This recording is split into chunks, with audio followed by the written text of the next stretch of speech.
Bonjour, vous écoutez Royal, le premier podcast de Vanity Fair consacré à la royauté. Pour cette première saison, nous allons vous parler des rebelles des Windsor.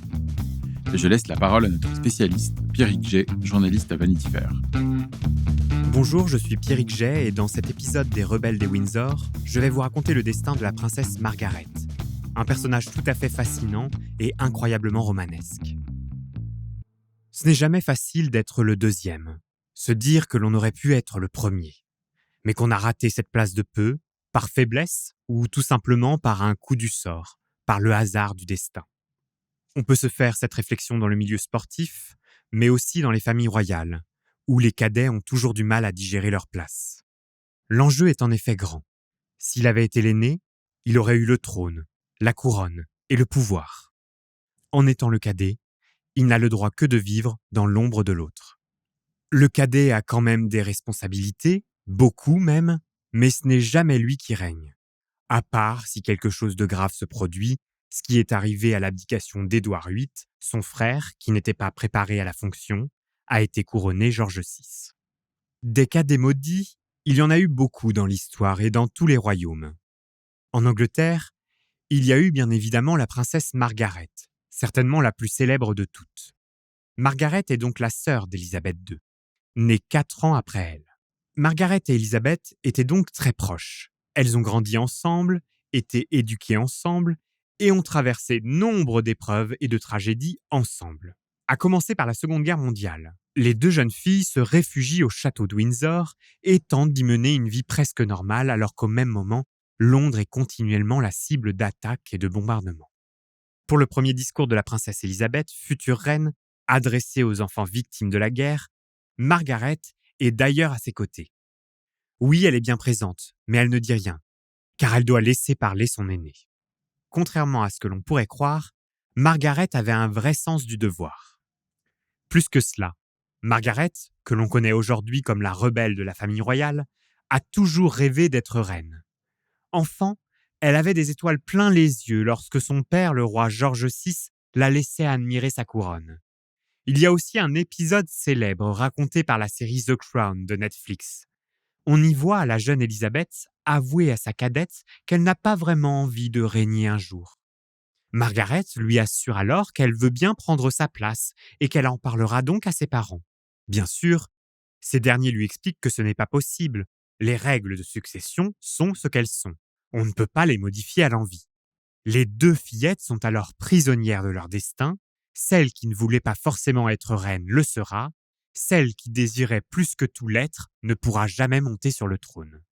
Autre anecdote amusante, au château de Windsor, quand elles étaient adolescentes, Margaret et Élisabeth montaient des petites pièces de théâtre qu'elles présentaient ensuite devant un public réduit où se mêlaient quelques membres de la famille royale, mais aussi des domestiques.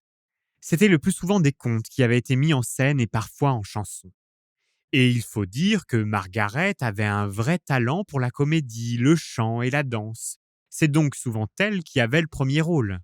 Et Élisabeth, elle, faisait plutôt de la figuration.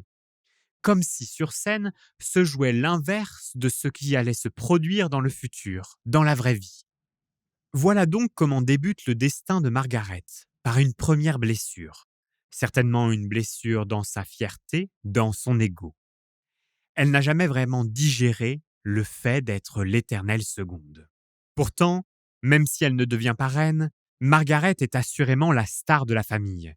Elle est superbe, a une coiffure de célébrité hollywoodienne, toujours très élégante. Quand elle arrive à Buckingham, on ne voit qu'elle. Elle porte des grosses lunettes de soleil, elle a son porte-cigarette. Bref, Margaret est vraiment une célébrité qui fascine les magazines et les tabloïds. D'ailleurs, elle n'est pas souveraine, mais elle est la reine de la Café Society. Elle est présente à toutes les soirées, tous les galas. On la voit danser, s'amuser, boire, fumer. On lui prête d'ailleurs de nombreuses liaisons avec des rockstars notamment, mais aussi avec le nec plus ultra de l'aristocratie. Car il faut dire que Margaret est le meilleur parti du pays.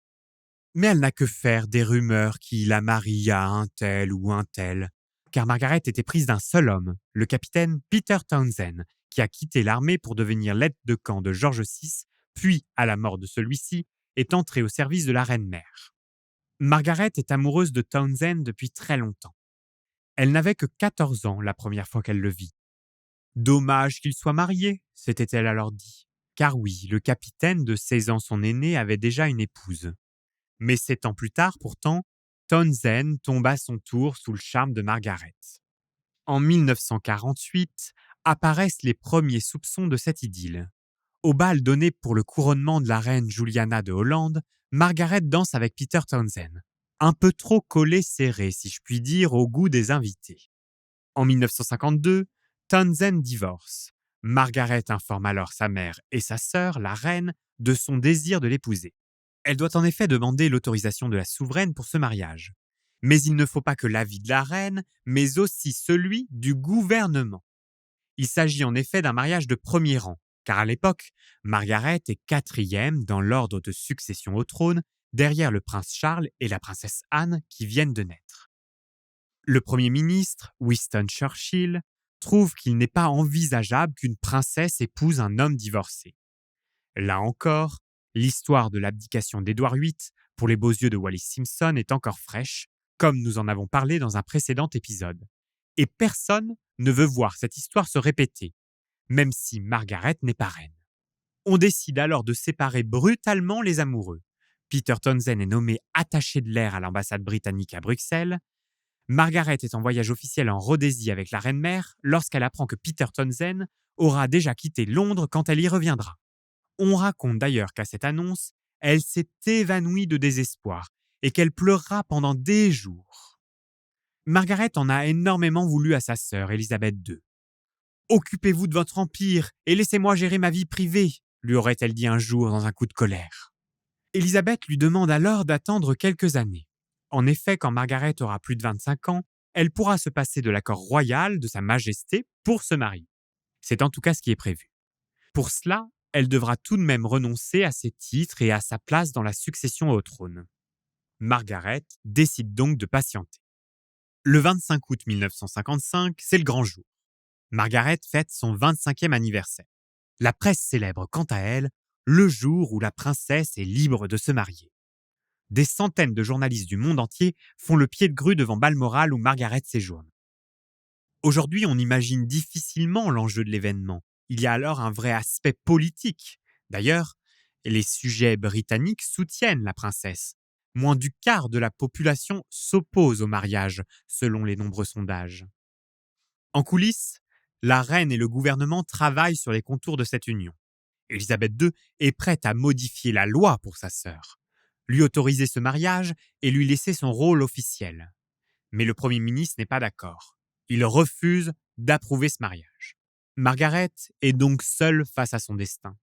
Doit-elle quitter sa famille, ses devoirs royaux par amour ? Le 31 octobre 1955, elle prend sa décision. Elle publie un communiqué dans lequel il est écrit « J'aimerais que l'on sache que j'ai décidé de ne pas épouser le capitaine Peter Townsend. Je savais que, sous réserve de ma renonciation à mes droits successoraux, il m'aurait été possible de contracter un mariage civil. Mais consciente des enseignements de l'Église selon lesquels le mariage chrétien est indissoluble et consciente de mon devoir envers le Commonwealth, j'ai résolu de mettre ces considérations avant les autres. J'ai pris cette décision toute seule et ce faisant, j'ai été renforcée par le soutien et le dévouement sans faille du capitaine Townsend. » Margaret a donc fait passer son devoir avant sa passion. C'est tout simplement incroyable. Quelques heures plus tôt, Peter Townsend est venu lui faire ses adieux. Mais malgré cette triste conclusion, Peter n'oubliera jamais Margaret et Margaret n'oubliera jamais Peter. Il lui faudra de nombreuses années pour se remettre de cette rupture. Elle restera durant 5 ans la princesse triste, jusqu'à l'annonce de son mariage avec le photographe Anthony Armstrong-Jones, que la reine titrera comte de Snowdon. Tony est comme Margaret. Il a une âme d'artiste, aime la fête, est un habitué de la jet-set. On croit que ces deux-là se sont bien trouvés, mais très rapidement, leur mariage vacillera. Ils auront tout de même 2 enfants, David et Sarah. Mais leur couple ne sera que dispute et incompréhension. Margaret commence à mener une vie dissolue. Elle se lève à 11h tous les matins et prend son premier verre de vodka avant midi. Elle enchaîne les cigarettes et les verres de gin toute la journée. On raconte même qu'elle scotchait des allumettes sur tous ses verres pour avoir toujours du feu sous la main. On lui connaît aussi de nombreux amants, dont Roddy Llewellyn, un rêveur lui aussi, chanteur et paysagiste à ses heures, de 17 ans son cadet. Margaret se réfugie avec ce bellâtre dans sa villa des Jolis Eaux sur l'île Moustique. Cette demeure lui a été offerte par un ami milliardaire en cadeau de mariage, mais Anthony n'a jamais aimé cet endroit, alors que Margaret n'aime être que là-bas. L'île Moustique est son havre de paix, et les Jolis Eaux sont son royaume, à elle, rien qu'à elle. Elle y invite donc ses amants, dont Roddy. En 1976, un paparazzi parvient à s'infiltrer sur la très privée île Moustique et photographie les tourtereaux en maillot de bain sur la plage. Roddy porte d'ailleurs un tout petit slip de bain aux couleurs du drapeau anglais. Les photos sont à la fois drôles et scandaleuses. On ne parle que de ça dans la presse. Décidément, les frasques de Margaret ne s'arrêteront jamais. En 1978, contre l'avis de la reine, Margaret divorce d'Anthony. Là encore, cette rupture est retentissante. Malgré une dépression chronique de laquelle elle n'arrive pas à se sortir, Margaret tient toujours à remplir ses devoirs officiels. Mais le problème, c'est que la reine lui en confie de moins en donnant de plus en plus à ses propres enfants. Là encore, Margaret a l'impression d'être mise de côté. Alcoolique, elle l'était sans aucun doute. Mais après avoir contracté une hépatite dans les années 1980, elle avait tout de même réussi à arrêter la boisson. Par contre, elle ne cessera jamais de fumer, mis à part dans les toutes dernières années où elle n'en avait même plus la force. Voulait-elle noyer ses nombreux chagrins dans tant d'excès ? Certainement. La princesse est suivie quotidiennement par l'un des meilleurs psychiatres de Londres. Mais pour que les Britanniques ne la voient pas diminuer, elle préfère se réfugier de nouveau dans la solitude de sa résidence sur l'île Moustique. Dans ces dernières années, Margaret, cadette d'Élisabeth II dont la vie romanesque avait tant fait rêver sur papier glacé, n'était donc plus que l'ombre d'elle-même. Elle souffrait énormément, multipliant toutes les maladies, laryngite, bronchite, gastro-entérite, pneumonie. Des douleurs chroniques qui ne lui laissaient jamais un instant de répit. En 1985, elle se fait même retirer une partie du poumon. Elle est également victime de plusieurs accidents vasculaires cérébraux. Au début des années 2000, clouée dans un fauteuil roulant, elle revient tout de même à Londres pour recevoir des soins. Elle fait même une dernière apparition publique en août 2001 lors du 101e anniversaire de sa mère. Admise à l'hôpital King Edward VII, elle succombe à un nouvel AVC le 9 février 2002, année du jubilé d'or de sa sœur qui devait pourtant être une grande fête. Pour finir, on pourrait donc citer l'un des biographes de Margaret qui disait « Son infortune est d'avoir manqué de peu d'être reine, métier dans lequel elle se serait sans doute distinguée, et de s'être retrouvée cantonnée à la tâche subalterne de princesse, à laquelle rien, dans son tempérament, ne la disposait. » C'était Royal, le premier podcast de Vanity Fair consacré à la royauté, présenté par Pierrick G. Retrouvez les autres épisodes de notre podcast partout où on écoute et l'on télécharge des podcasts, ainsi que sur notre site et nos réseaux sociaux. Si vous avez aimé cet épisode, n'hésitez pas à le liker et à le partager.